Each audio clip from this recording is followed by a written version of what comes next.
இனி விரிவான செய்திகள். சென்னை அண்ணா அறிவாலயத்தில் திமுக தலைவர் மு.க. ஸ்டாலின் இன்று தேர்தல் அறிக்கையை வெளியிடுகிறார்.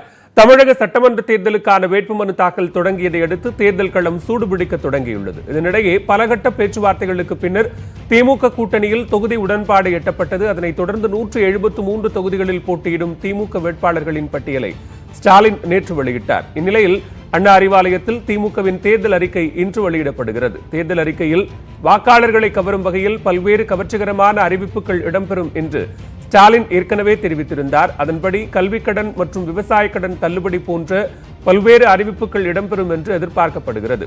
ஏற்கனவே குடும்ப தலைவிக்கு மாதம் 1000 ரூபாய் ஊக்கத்தொகை உள்ளிட்ட 7 அம்ச தொலைநோக்கு திட்டங்களை ஸ்டாலின் வெளியிட்டிருப்பது குறிப்பிடத்தக்கது.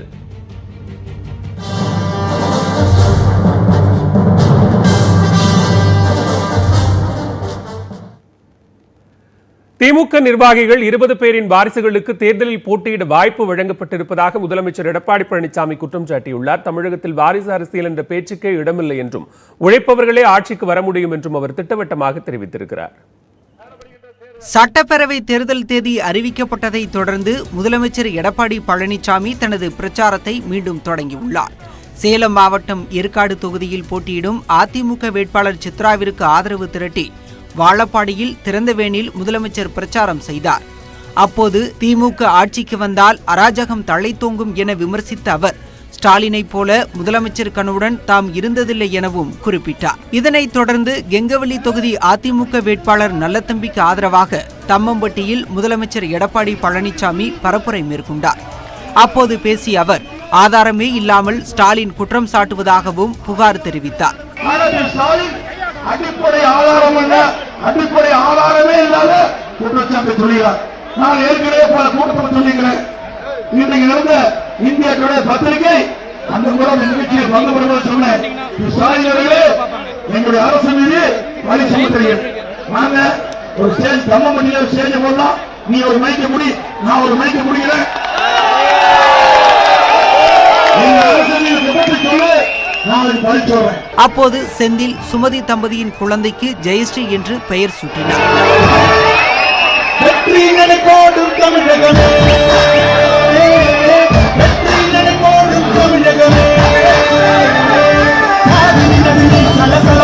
அதனைத் தொடர்ந்து ஆத்தூர் தொகுதிக்குட்பட்ட ராணிப்பேட்டை கிராமத்தில் அதிமுக வேட்பாளர் ஜெய்சங்கரனை ஆதரித்து இரட்டை இலை சின்னத்திற்கு வாக்குகள் சேகரித்து பேசினார்.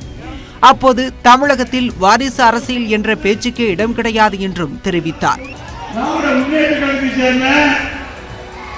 அவருடைய நிர்வாகியுடைய மகனுக்கு 20 பேருக்கு வாரிசு திராவிட முன்னேற்ற கழகத்தின் சார்பாக வேட்பாளராக போட்டியிட்டு வாய்ப்பு சொன்னா அது ஒரு வாரிசு அரசியல், குடும்ப கட்சி.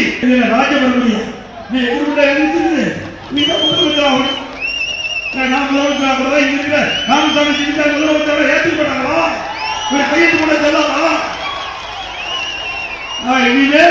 வாரிசு என்ற பேச்சுக்கு இடமில்லை. யார் உழைக்கிறார்களோ, யார் நாட்டு மக்களுக்கு நன்மை செய்கிறார்களோ அவர்தான் அந்த பதவிக்கு வர முடியும். அதுதான் இந்த தேர்தலில் நடக்கும் என்பதை தேர்தல் வெற்றிக்காக சூழ்நிலைக்கு ஏற்ப கூட்டணி அமைத்திருப்பதாகவும் அதிமுக அரசு சிறுபான்மையினரை அரணாக பாதுகாத்து வருவதாகவும் முதலமைச்சர் தெரிவித்தார். சிறுபான்மை மக்களுக்கு அவர்தான் பாதுகாப்பு கொடுக்கறாங்க, நாங்களாம் பாதுகாப்பு கொடுக்கலையா? எண்ணி பாருங்க, 1999ஆம் ஆண்டு நாடாளுமன்ற தேர்தல் நடைபெற்றது. அந்த நாடாளுமன்ற தேர்தலில் இன்னைக்கு பாரதிய ஜனதாவோட கூட்டணி வச்சீங்க. இவர்கள் கூட்டணி வச்சா சரி, நான் கூட்டணி வச்சா தப்பா? ராணிப்பேட்டை கிராமத்தில் பிரச்சாரத்தை முடித்துக் கொண்டு சேலம் இல்லத்தில் இரவு தங்கிய முதலமைச்சர் எடப்பாடி பழனிசாமி ஓமலூரில் உள்ள கட்சி அலுவலகத்தில் அதிமுக நிர்வாகிகளுடன் இன்று ஆலோசனை நடத்துகிறார். அதன் பிறகு தேர்தல் பரப்புரை செய்ய முதலமைச்சர் எடப்பாடி பழனிசாமி திட்டமிட்டுள்ளார். அதிமுகவை பாஜக இயக்கவில்லை என்று அக்கட்சியின் தேசிய தலைவர் ஜே.பி. நட்டா தெரிவித்துள்ளார். சென்னையில் நடைபெற்ற தனியார் செய்தி நிறுவனத்தின் கருத்தரங்கில் பங்கேற்ற ஜே.பி. நட்டாவிடம் அரசியல் ரீதியான பல்வேறு கேள்விகள் முன்வைக்கப்பட்டன. தென் மாநிலங்களில் பாஜகவின் வெற்றி வாய்ப்பு குறித்து கேட்டபோது இங்கு தங்களை நிரூபிக்க கிடைத்துள்ள வாய்ப்பை பயன்படுத்த பாஜக விரும்புவதாக கூறினார். அதன் காரணமாகவே வளர்ச்சிக்கு தடையாக உள்ள காரணிகளை மக்கள் முன்வைப்பதாகவும் தேசிய ஜனநாயக கூட்டணி தமிழகத்தில் வெற்றி பெறும் என்றும் குறிப்பிட்டார்.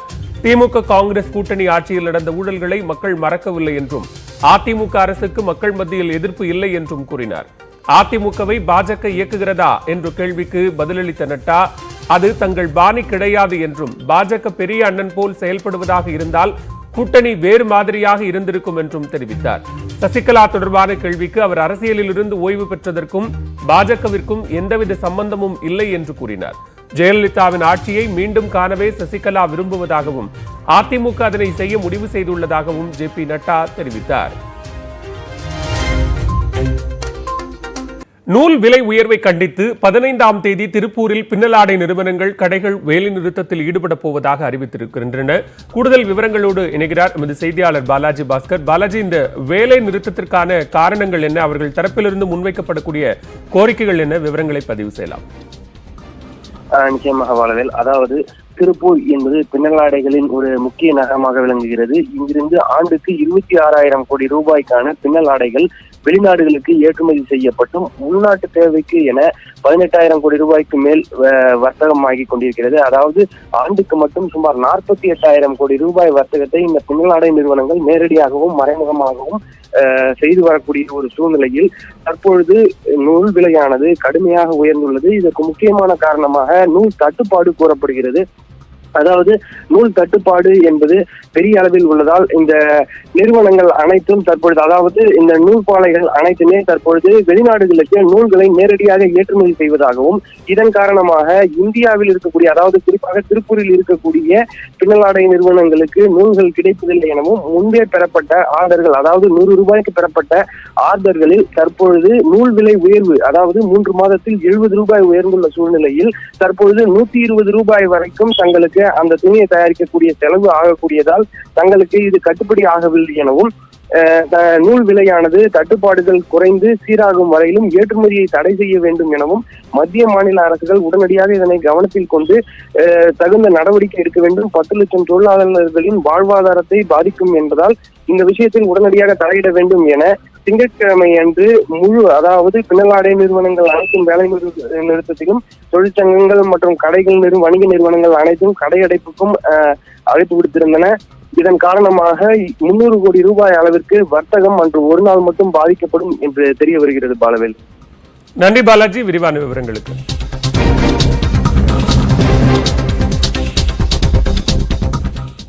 சேலம் மாவட்டம் ஆத்தூர் அருகே 36 கோடி ரூபாய் மதிப்பிலான தங்க நகைகளை தேர்தல் பறக்கும் படையினர் பறிமுதல் செய்தனர். திருவாரூர் மாவட்டத்தில் 20 கோடி மதிப்பிலான தங்க வைர நகைகள் பறிமுதல் செய்யப்பட்டுள்ளன. சென்னை எழும்பூரில் இருந்து கேரளா செல்லும் கொல்லம் ரயிலின் முன்பதிவு செய்யப்பட்ட பெட்டியில் மதுரையில் இருந்து 3 பேர் பயணித்துள்ளனர். தற்போது இரு மாநிலத்திலும் தேர்தல் நடைபெற உள்ளதால் கேரளாவின் தென்மலையில் ரயில்வே போலீசார் சோதனை மேற்கொண்டனர். ரயிலின் S1 பெட்டியில் பயணித்த மதுரையை சேர்ந்த 3 பேரிடம் நடத்தப்பட்ட சோதனையில் 1,22,55,000 ரூபாய் ரொக்கம் பறிமுதல் செய்யப்பட்டது. அவர்களிடம் நடத்திய விசாரணையில் செங்கனூர் பகுதியில் உள்ள ஒரு நகை கடைக்கு கொண்டு செல்வதாக தெரிவித்தனர். இதையடுத்து சதீஷ்குமார், ராஜீவ் காந்தி, தியாகராஜன் ஆகிய 3 பேரை கைது செய்து புனலூர் போலீசார் அவர்களை நீதிமன்றத்தில் ஆஜர்படுத்தி சிறையில் அடைத்தனர். இதேபோல் திருவண்ணாமலை மாவட்டம் போலூர் பகுதியில் சென்னையில் இருந்து வந்த வேனை மடக்கி சோதனையிட்டதில் 47 லேப்டாப்புகள், 10 செல்போன்கள், 51,000 ரொக்கம் மற்றும் 20 ATM கார்டுகள் பறிமுதல் செய்யப்பட்டன. போலூரை அடுத்த எட்டிவாடி கூட்ஸ் ரோட்டில் உரிய ஆவணமின்றி எடுத்து வரப்பட்ட 2,45,000 ரூபாய் ரொக்க பணத்தையும் போலீசார் பறிமுதல் செய்தனர்.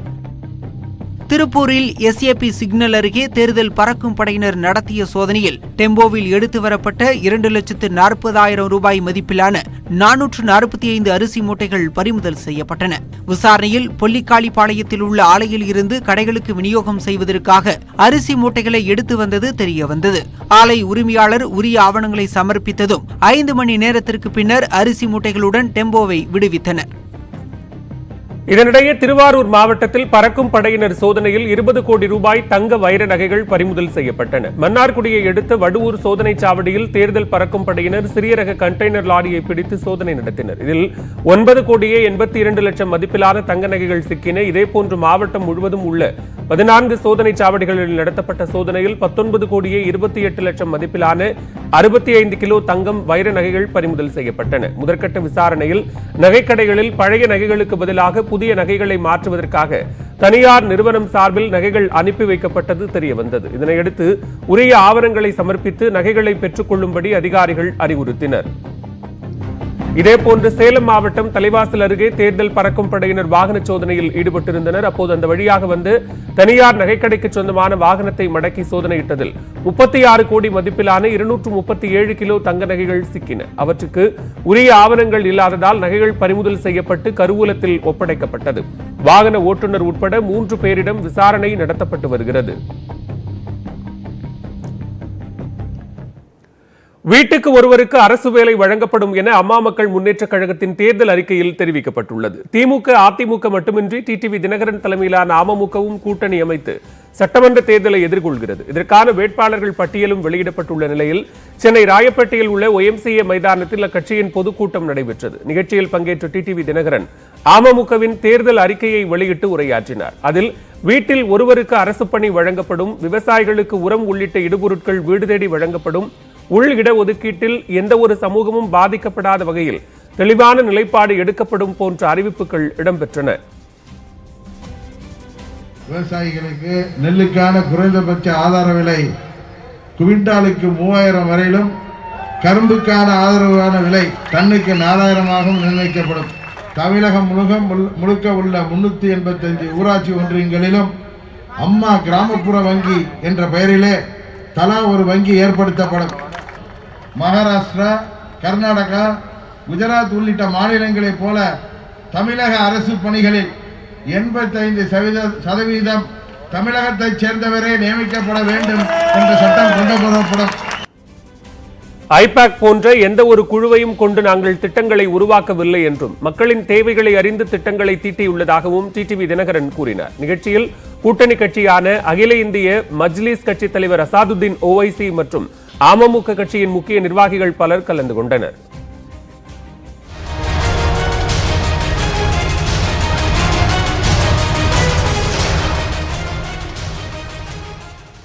பெரும் எதிர்பார்ப்புக்கு இடையே திமுக வேட்பாளர் பட்டியல் வெளியிடப்பட்டுள்ளது. கட்சியின் தலைவர் மு க ஸ்டாலின் கொளத்தூர் தொகுதியிலும், உதயநிதி ஸ்டாலின் சேப்பாக்கத்திலும் களமிறங்குகின்றனர். சட்டமன்ற தேர்தலில் திமுக தலைமையிலான அணியில் கூட்டணி கட்சிகளுக்கு 61 தொகுதிகள் ஒதுக்கப்பட்டுள்ள நிலையில் 173 தொகுதிகளில் திமுக போட்டியிடுகிறது. சென்னை மெரினாவில் உள்ள கருணாநிதி நினைவிடத்திற்கு சென்ற ஸ்டாலின் வேட்பாளர் பட்டியலை வைத்து வணங்கினார். பின்னர் அண்ணா அறிவாலயத்தில் 173 தொகுதிகளுக்கான வேட்பாளர் பட்டியலை வெளியிட்டார். அதன்படி கொளத்தூர் தொகுதியில் 3வது முறையாக ஸ்டாலின் களமிறங்குகிறார். முதன்முறையாக போட்டியிடும் திமுக இளைஞரணி செயலாளர் உதயநிதி சேப்பாக்கம் தொகுதியில் போட்டியிடுகிறார். கட்சியின் பொதுச் செயலாளர் துரைமுருகன் காட்பாடி தொகுதியில் 10வது முறையாக களமிறங்குகிறார். திருச்சி மேற்கில் KN நேரு, திருவண்ணாமலையில் ஏவா வேலு, திருக்கோவிலூரில் பொன்முடி, திருச்சுழியில் தங்கம் தென்னரசு, அருப்புக்கோட்டையில் KKSSR ராமச்சந்திரன், ராதாபுரத்தில் அப்பாவு ஆகியோர் போட்டியிடுகின்றனர். போடிநாயக்கனூரில் தங்க தமிழ்ச்செல்வனுக்கும், கரூரில் செந்தில் பாலாஜி, துறைமுகம் தொகுதியில் சேகர் பாபுவுக்கும் வாய்ப்பளிக்கப்பட்டுள்ளது. ஆத்தூரில் பெரியசாமி, ஆலந்தூரில் தாமோ அன்பரசன், மதுரை மத்திய தொகுதியில் பழனிவேல் தியாகராஜன் போட்டியிடுகின்றனர். திருப்பத்தூர் பெரிய கருப்பனுக்கும், மன்னார்குடி TRB ராஜாவிற்கும், திருவெரும்பூர் அன்பில் மகேஷுக்கும் ஒதுக்கப்பட்டுள்ளது. மா சுப்பிரமணியன் சைதாப்பேட்டையிலும், அனிதா ராதாகிருஷ்ணன் திருச்செந்தூரிலும், முன்னாள் சபாநாயகர் ஆவுடையப்பன் அம்பாசமுத்திரத்திலும் போட்டியிடுகின்றனர். சுப்புலட்சுமி ஜெகதீசன் மொடக்குறிச்சியிலும், ஆலங்குளத்தில் பூங்கோதை ஆலடி அருணாவும், தூத்துக்குடியில் கீதா ஜீவனும் களமிறங்குகின்றனர். பெரிய கருப்பன் திருப்பத்தூரிலும், பூண்டி கலைவாணன் திருவாரூரிலும், பிச்சாண்டி கீழ்பெண்ணாத்தூரிலும் போட்டியிடுகின்றனர். பரந்தாமனுக்கு எழும்பூர் தொகுதி ஒதுக்கப்பட்டுள்ளது. தொடர்ந்து செய்தியாளர்களிடம் பேசிய திமுக தலைவர் ஸ்டாலின் 234 தொகுதிகளிலும் திமுக போட்டியிடுவதாக எண்ணி தொண்டர்கள் தேர்தல் பணியாற்ற வேண்டும் என கேட்டுக் கொண்டார்.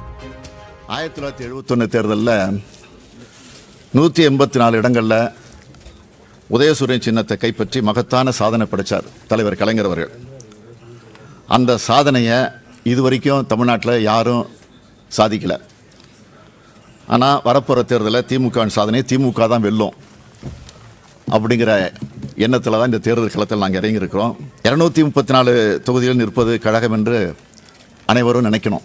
234 திமுக தான் நிற்குதுன்னு அனைவரும் நாங்கள் நினச்சி தான் இதில் இறங்கிறோம். கழக தோழர்களுக்கும் உடன்பிறப்புகளுக்கும் உங்கள் மூலமாக நான் சொல்ல விரும்புகிறது, இதில் போட்டி போடுறவர் நம்முடைய தலைவர் கலைஞர். அதை மனசில் வச்சுக்கிட்டா போதும். திமுக சார்பில் 50க்கும் மேற்பட்ட புது முகங்களும் 12 பெண் வேட்பாளர்களும் போட்டியிடுகின்றனர். 25 வழக்கறிஞர்கள், 7 மருத்துவர்களும் இடம் பிடித்துள்ளனர். 129 தொகுதிகளில் திமுக அதிமுக நேரடியாக மோதுகின்றன. சட்டப்பேரவை தேர்தலில் திமுக சார்பில் போட்டியிடும் 15க்கும் மேற்பட்டோர் அரசியல் வாரிசுகளாக உள்ளனர். அரசியல் வாரிசு என்பது சாதாரணமாக மாறிவிட்டது. சட்டப்பேரவை தேர்தலில் திமுக போட்டியிடும் 173 தொகுதிகளுக்கான வேட்பாளர் பட்டியல் வெளியிடப்பட்டுள்ளது. இதில் குளத்தூர் தொகுதியில் போட்டியிடும் மு.க. ஸ்டாலின் கருணாநிதியின் மகன். மேலும் ஸ்டாலினின் மகன் உதயநிதி ஸ்டாலின் முதல் முறையாக தேர்தலில் களமிறங்கியுள்ளார். மறைந்த முன்னாள் அமைச்சர் அன்பழகனின் பேரன் வெற்றி அழகனுக்கும் வாய்ப்பு அளிக்கப்பட்டுள்ளது. டி.ஆர். பாலுவின் மகன் ராஜா, ஐ. பெரியசாமியின் மகன் செந்தில்குமார் ஆகியோரும் தேர்தல் களம் காண்கின்றனர். பி.டி.ஆர். பழனிவேல் ராஜனின் மகன் தியாகராஜன், பொய்யாமொழியின் மகன் அன்பில் மகேஷ், தங்கப்பாண்டியன் மகன் தென்னரசு ஆகியோர் களமிறங்குகின்றனர். இதேபோல ஆலடி அருணாவின் மகள் பூங்கோதை, பெரியசாமியின் மகள் கீதா ஜீவன், நாகநாதன் மகன் மருத்துவர் எழிலன் ஆகியோரும் தேர்தலில் போட்டியிடுகின்றனர். சேடபட்டி முத்தையாவின் மகன் மணிவாரன், காதர் பாட்ஷாவின் மகன் முத்துராமலிங்கம், அண்மையில் மறைந்த ஜே. அன்பழகனின் தம்பி கருணாநிதி, கே.பி.பி. சாமியின் தம்பி சங்கர், பெரியண்ணன் மகன் இன்பசேகரன், காஞ்சிபுரம் அண்ணாமலையின் பேரன் எழிலரசன் ஆகியோரும் போட்டியிடுகின்றனர். அதே நேரம் இந்த சட்டப்பேரவை தேர்தலில் அதிமுகவில் வாரிசு அடிப்படையில் யாருக்கும் வாய்ப்பு வழங்கப்படவில்லை என்பது குறிப்பிடத்தக்கது. இதனிடையே டெல்லியில் காங்கிரஸ் கட்சியின் மத்திய தேர்தல் குழு கூட்டம் இன்று நடைபெறுகிறது. இதில் தமிழகத்தில் காங்கிரஸ் கட்சி போட்டியிடும் தொகுதிகளுக்கான வேட்பாளர்கள் இறுதி செய்யப்பட உள்ளனர்.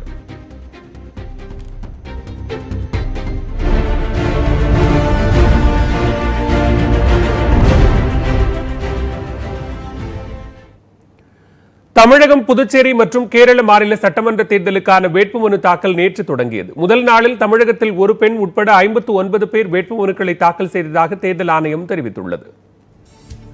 தமிழகத்தில் 234 தொகுதிகளுக்கும், புதுச்சேரியில் 30 தொகுதி மற்றும் கேரளாவில் 140 தொகுதிகளுக்கும் ஒரே கட்டமாக ஏப்ரல் 6ஆம் தேதி சட்டமன்ற தேர்தல் நடைபெறுகிறது. இதை முன்னிட்டு வெள்ளிக்கிழமை வேட்புமனு தாக்கல் தொடங்கியது. தேனி மாவட்டம் போடிநாயக்கனூர் சாலை காளியம்மன் கோவிலில் வழிபாடு நடத்திய துணை முதலமைச்சர் ஓ. பன்னீர்செல்வம் அங்குள்ள வட்டாட்சியர் அலுவலகத்தில் வேட்புமனுவை தாக்கல் செய்தார்.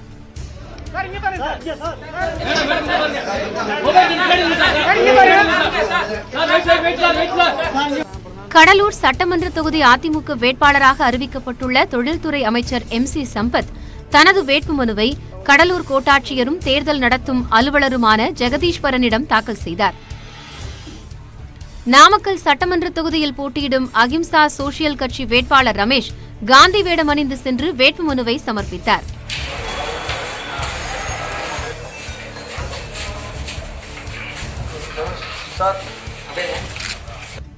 ஈரோடு மாவட்டம் மொடக்குறிச்சி சட்டமன்ற தொகுதியில் போட்டியிடும் சுயேட்சை வேட்பாளர் கோவனம் தங்கவேல் ஏற்கலப்பையோடு சென்று வேட்புமனுவை தாக்கல் செய்தார். மொடக்குறிச்சியை விவசாயிகளுக்கான பொது தொகுதியாக அறிவிக்க வேண்டும் என அவர் கேட்டுக் கொண்டார். தமிழ்நாட்டில் மொடக்குறிச்சி தொகுதி பேர் போன தொகுதி, அரசியல் சட்ட தேர்தல் கமிஷனுடைய சட்டத்தையே மாற்றின தொகுதி. இதில் ஒரு விவசாயிக்கு பொது தொகுதி அறிவிக்கணும். அதுக்காக சென்னையில் 3, 4, 5 தேதியில் எல்லா அரசியல் கட்சி தலைவர்களுக்கும் நான் கோரிக்கை மனு கொடுத்துருக்கிறேன். அது அவங்க செய்யணும்.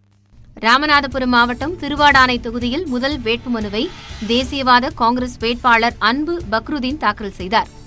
மீன்களை பதனிடுவதற்கு, அதை பாதுகாப்பதற்கு இடமில்லாமல் இருக்கின்றார்கள். நான் வெற்றி பெற்றால் உப்பூரிலேயே மீன் பதனிடும் பெட்டகத்தை என்னுடைய தொகுதியினுடைய மேம்பாட்டு நிதி மூலமாக கட்டி கொடுப்பேன். வேலூர் மாவட்டத்தில் 5 சட்டமன்ற தொகுதிகளிலும் முதல் நாளில் வேட்புமனு தாக்கல் செய்யப்படவில்லை.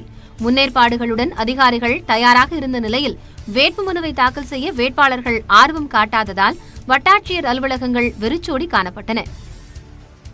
காஞ்சிபுரத்தில் வேட்புமனு தாக்கல் செய்யப்படாத நிலையில் சுயேட்சை வேட்பாளர்கள் சிலர் விண்ணப்பங்களை மட்டும் வாங்கிச் சென்றனர். இதேபோல் புதுச்சேரியில் வெள்ளிக்கிழமை ஒருவர் கூட வேட்புமனுவை தாக்கல் செய்யவில்லை. காலை 11 மணி முதல் பிற்பகல் 3 மணி வரை வேட்புமனு தாக்கல் செய்யலாம். வேட்புமனு தாக்கல் செய்யும் அலுவலகத்திற்கு வேட்பாளருடன் 2 பேர் மட்டுமே வர நிபந்தனை விதிக்கப்பட்டுள்ளது. திண்டுக்கல் சட்டமன்ற தொகுதியில் அதிமுக சார்பில் மீண்டும் போட்டியிட அமைச்சர் ஸ்ரீனிவாசன் வேட்புமனு தாக்கல் செய்துள்ளார். வேட்புமனு தாக்கலுக்கான முதல் நாளில் திண்டுக்கல் கோட்டாட்சியர் அலுவலகத்தில் தேர்தல் அலுவலர் காசி செல்வியிடம் ஸ்ரீனிவாசன் தனது வேட்புமனுவை தாக்கல் செய்தார். வேட்புமனு தாக்கலின் போது தேர்தல் ஆணையம் அறிவித்துள்ளபடி வேட்பாளருடன் 2 பேர் மட்டுமே வேட்புமனு தாக்கல் செய்ய அனுமதிக்கப்பட்டனர். கிருஷ்ணகிரி மாவட்டம் காவேரிப்பட்டினத்தில் அங்காளம்மன் கோவிலில் மயான கொள்ளை திருவிழாவில் வெகு விமர்சையாக நடைபெற்றது. அங்காளம்மன் கோவிலில் சிவராத்திரியையொட்டி மயான கொள்ளை திருவிழா நடைபெற்றது. இதன் முக்கிய நிகழ்வாக முகவெட்டை எடுத்து ஆற்றங்கரை செல்லும் நிகழ்ச்சி நடத்தப்பட்டது. அதன் பின்னர் அலங்கரிக்கப்பட்ட தேரில் அங்காளம்மன் ஊர்வலமாக தென்பெண்ணை ஆற்றங்கரையை வந்தடைந்தது. அப்போது பக்தர்கள் அலகு குத்தி அந்தரத்தில் தொங்கிய நிலையில் தேரில் வந்த அம்மனுக்கு சிறப்பு பூஜை செய்தனர். இந்த விழாவில் அண்டை மாநிலங்களில் இருந்தும் பல்லாயிரக்கணக்கான பக்தர்கள் கலந்து கொண்டு சாமி தரிசனம் செய்தனர்.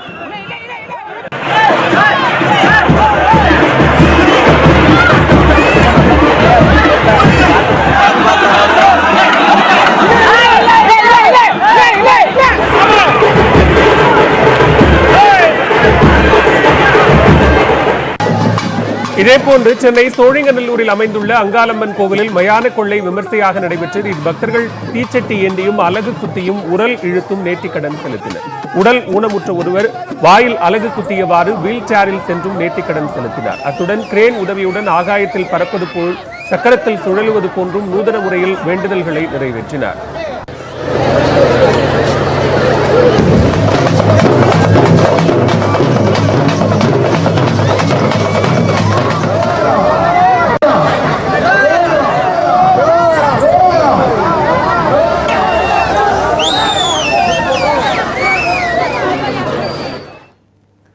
உலகம் ஒரே குடும்பம் என்பதே எங்கள் தத்துவம் என குவாட் உச்சி மாநாட்டில் பிரதமர் மோடி தெரிவித்தார். குவாட் உறுப்பு நாடுகளின் தலைவர்கள் பங்கேற்கும் முதல் மாநாடு காணொலி வாயிலாக நடைபெற்றது. நிகழ்ச்சியில் பிரதமர் மோடி, அமெரிக்க அதிபர் ஜோ பைடன், ஆஸ்திரேலிய பிரதமர் ஸ்காட் மோரிசன் மற்றும் ஜப்பானிய பிரதமர் யோஷிஹைட் சுகா ஆகியோர் பங்கேற்றனர். இதில் கொரோனா வைரஸ், பிராந்திய பாதுகாப்பு, பொருளாதார நெருக்கடி, காலநிலை மாற்றம் போன்ற பிரச்சனைகள் குறித்து விவாதிக்கப்பட்டது. நிகழ்ச்சியில் பேசிய பிரதமர் மோடி, நண்பர்களுடன் இருப்பது மகிழ்ச்சி அளிப்பதாக குறிப்பிட்டார். தொடர்ந்து குவாட் முழுமையாக வளர்ந்துள்ள நிலையில் இனி இந்தோ பசிபிக் பிராந்தியத்தின் ஸ்திரத்தன்மையின் முக்கிய தூணாக இருக்கும் என கூறினார். மேலும் மதசார்பற்ற, நிலையான மற்றும் வளமான இந்தோ பசிபிக் பிராந்தியத்தை ஊக்குவிக்க இந்தியா முன்பை போலவே நட்பு நாடுகளுடன் நெருக்கமாக இணைந்து செயல்படும் என குறிப்பிட்டார். மேலும் குவாட் அமைப்பின் நேர்மறையான தொலைநோக்கு பார்வையை பண்டைய இந்திய தத்துவமான உலகம் ஒரே குடும்பம் என்பதன் விரிவாக்கமாகவே கருதுவதாக மோடி பெருமிதம் தெரிவித்தார். தொடர்ந்து இந்தோ பசிபிக் பிராந்தியத்தில் தடுப்பூசி விநியோகத்தை விரைவுபடுத்த நிதி ஆதாரம், உற்பத்தி திறன், தளவாடங்கள் ஆகியவற்றை ஒன்று திரட்ட இந்தியா, அமெரிக்கா உள்ளிட்ட 4 நாடுகளும் ஒப்புதல் தெரிவித்துள்ளன. இதனிடையே பிரதமர் மோடியும் அமெரிக்க அதிபராக பதவியேற்றுள்ள பைடனும் இந்த மாநாட்டில் முதல் முறையாக கலந்துரையாடினர். அப்போது பிரதமரை வரவேற்று பேசிய பைடன், ஸ்திரத்தன்மையை உறுதி செய்ய இந்தியாவுடனும் பிராந்தியத்தில் உள்ள நட்பு நாடுகளுடனும் இணைந்து பணியாற்ற அமெரிக்கா உறுதி பூண்டுள்ளதாக குறிப்பிட்டார். மேலும் திறந்த மற்றும் வெளிப்படையான இந்தோ பசிபிக் பிராந்தியம் அனைத்து நாடுகளின் எதிர்காலத்திற்கும் அவசியம் என்றும் குறிப்பிட்டார். அதிமுகவில் இருந்து தம்மை நீக்குவதற்காக அமைச்சர் வீரமணி திட்டமிட்டு செயல்பட்டு வருவதாக தொழிலாளர் நலத்துறை அமைச்சர் நிலோஃபர் கபில் குற்றம் சாட்டியுள்ளார். திமுக பொதுச் செயலாளர் துரைமுருகனுடன் உறவினர் போல பழகுவதாக நாளிதழில் வெளியான செய்தியை அமைச்சர் வீரமணி வேண்டுமென்றே பரப்பியதாக நிலோஃபர் கபில் புகார் தெரிவித்துள்ளார். பேப்பர்ல நான் திமுக துரைமுருகன் உறவினராக பழகுகிறேன் என்று எழுதியிருக்கின்றது. அது நான் பழகவில்லை. அண்ணன் கேசி வீரமணி அவர்கள் தான் மச்சா மாமா உறவு வைத்துக் கொண்டிருக்கின்றார்கள். ஏனென்றால் எந்தெந்த டெண்டர் வந்திருக்கின்றதோ அவங்களுக்கு தான் உறவு. இதுல எல்லாம் நான் எந்த நாளும் தலை இடுறதும் இல்ல.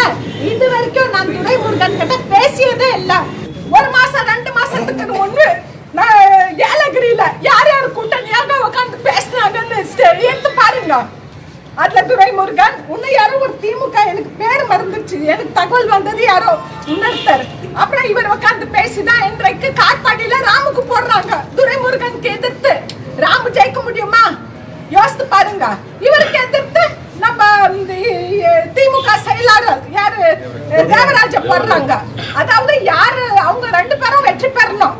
ஏன்னா மாமா மச்சான்கள் இல்லையா? ஆனால் இன்றைக்கு இது தவறா போடுறாரு இந்த பேப்பர்ல. என்ன சொல்றாரு, எனக்கு திமுகவுடன் தொடர்பு இருக்குன்னு போடுறாரு. அதுதான் எனக்கு ஒத்துக்கொள்ள முடியவில்லை. தமிழக சட்டப்பேரவை தேர்தலுக்கான வேட்பாளர் பட்டியலை இறுதி செய்வதற்காக பாஜகவின் மத்திய தேர்தல் குழு கூட்டம் இன்று நடைபெறுகிறது. பட்டியல் வெளியாகும் முன்பே திருநெல்வேலி தொகுதியில் போட்டியிடுவதற்காக நயினார் நாகேந்திரன் வேட்புமனு தாக்கல் செய்திருப்பது சர்ச்சையை ஏற்படுத்தியுள்ளது. தமிழகத்தில் அதிமுக கூட்டணியில் இடம்பெற்றுள்ள பாஜக 20 தொகுதிகளில் போட்டியிடுகிறது. இதையடுத்து வேட்பாளர்கள் பட்டியலை தயார் செய்யும் பணியில் பாஜக மேலிடம் தீவிரம் காட்டி வருகிறது. இது தொடர்பாக டெல்லியில் அமைப்பு செயலாளர் PL சந்தோஷ், மாநில பொறுப்பாளர் CT ரவி, மாநில தலைவர் L முருகன், முன்னாள் அமைச்சர் பொன் ராதாகிருஷ்ணன் ஆகியோர் ஆலோசனையில் ஈடுபட்டனர்.